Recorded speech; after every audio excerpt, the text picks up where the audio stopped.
Alright, so the first thing you need to do is finish up painting any areas that you haven't painted, remembering your light source and where it comes from. Once you've done that, you can begin using the pastels. We have a brand new box of pastels, so please be careful with them. You can choose colors that may be in your painting, and also definitely for your highlights, the white and the black area as promised, you can go back over all of your areas again. Pay special attention. I am using very light amount of black. Remember our values. Even when mixing colors, we need a light amount of those dark values, and they will have strong results when we go over that and smooth it out with our fingers. You can go over as much of your outlines as you wish on this, even on your fruits and on your face and on your table, any of that detail, but be very light with your application of pastel because it will be much darker once you smooth it out with your finger.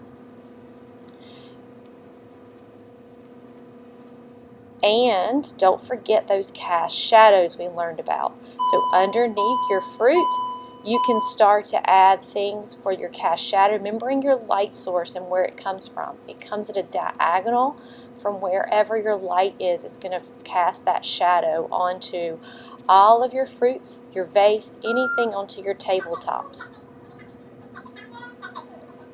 After you have done all that, you can start to pull in those highlights. Now, you probably have some of those already, but if not, when you are painting, you can do that with the pastel now. Remember those clean fingers. You don't want to transfer that black, so pick a clean finger so that you can put highlights on your fruit, your vases, any of your objects is going to have a light source cast on it. It's going to make it look more three-dimensional.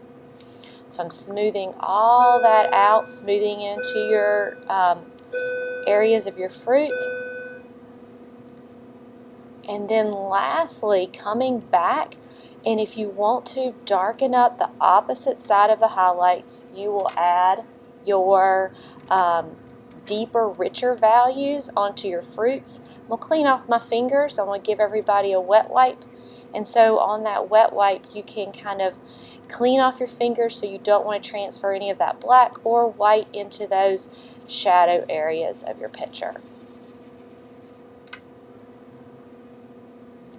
Once you sit back and take a look at your picture, decide if you need more of those black outlines on your pieces, more of the shadows. Remember, we want to create that 3D form.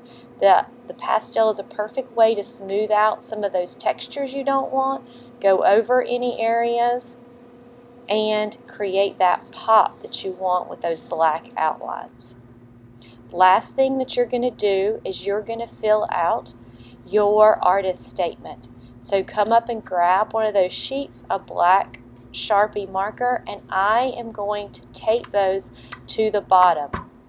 After you completed everything, all artwork, no matter if it's wet or dry, is going to go onto the drying rack, and you will be finished, except for making sure that you have put up all of your pastels back in the box where you need to. Pay special attention that you don't transfer, so all the next class is going to have the exact same amount of colors that you had, and we're protecting those pastels because you know they will break very easily, and putting the foam on top and cleaning up your workspace.